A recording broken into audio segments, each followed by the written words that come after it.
watching the Boston Celtics and some sorry excuse of the Los Angeles Lakers. Now, I don't make it a habit to feel bad for multinational corporations who can Scrooge McDuck their way through all the money that they have. But Amazon is owed an apology by the Lakers and kind of owed their money back from last night.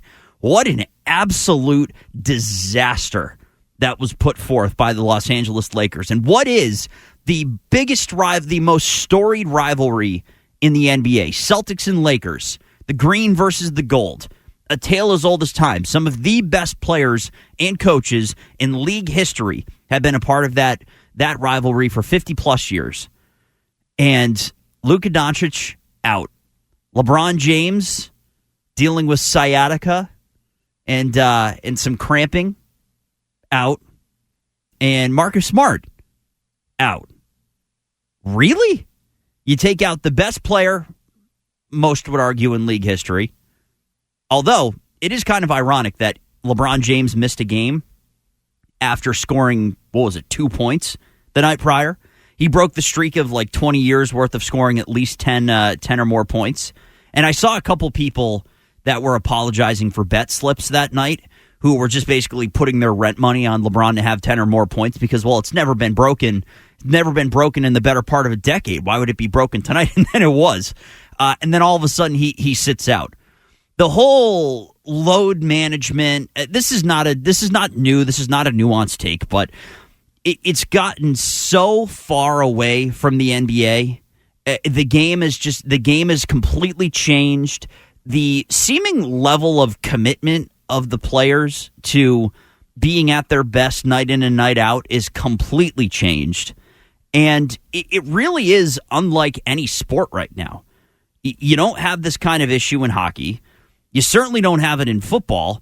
And even baseball, I mean, that's 162 games, but, you don't really see guys just taking days off. There are a couple. I mean, J.D. Drew and Clay Buchholz had their fair share of stiff necks and things that some people could have played through. But by and large, the NBA is really dealing with its own unique problem in just how much these guys are able to cut corners. And yeah, they'll levy fines and they'll try to quote unquote punish these teams. But I mean, is there really any significant thing being done to try to curb this? I don't know. It was just last night was supposed to be marquee television. That's a game that NBA fans, not even just in Boston and Los Angeles, across the board, have circled on their calendar.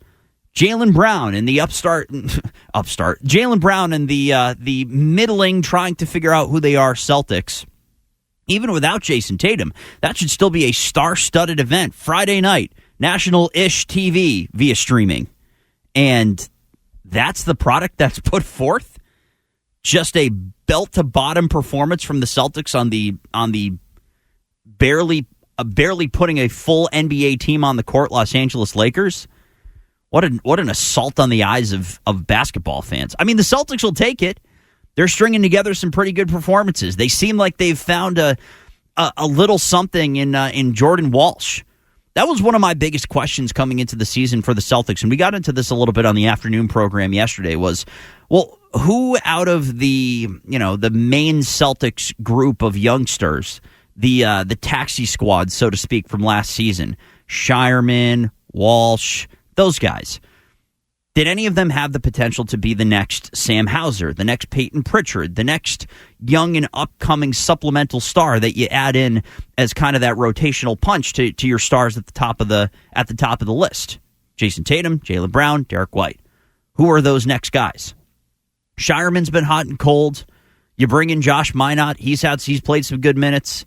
Nemish Keita has really kind of found his form as a guy you can trust, at least in that 25 to 30 minute range. But man, oh man, Jordan Walsh is playing some big boy basketball. He's been a lot of fun to watch at 21 years young, of all things. And the more that he has come into his own, the better the Celtics have looked. And now you're multiple games over 500. And we went from even midweek, the Celtics being in 8th place and prime in the middle of the play-in round, to now they're in 5th in the conference. You're tied with Orlando and Miami at 14-9, winners of 4 in a row. It is the longest winning streak of any team in the Eastern Conference right now. And you're only 4 games back of the Pistons, who, despite, they're 7-3 in their last 10, but you just handled them. Then you got the Knicks, who are only a game and a half above you right now. Then Toronto, who is just a half game ahead of you. And then you're tied with Orlando and Miami.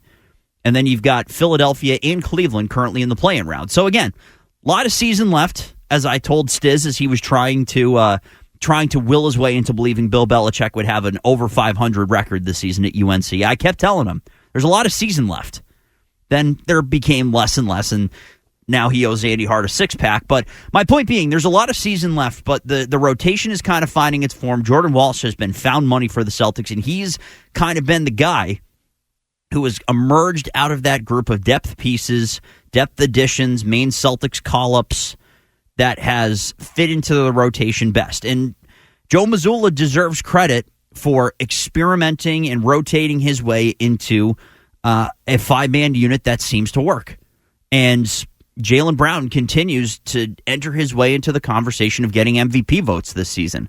I know it's not always the most aesthetically pleasing basketball. There are some frustrating turnovers. He's not as great of a distributor of the basketball as the other players that score at his clip.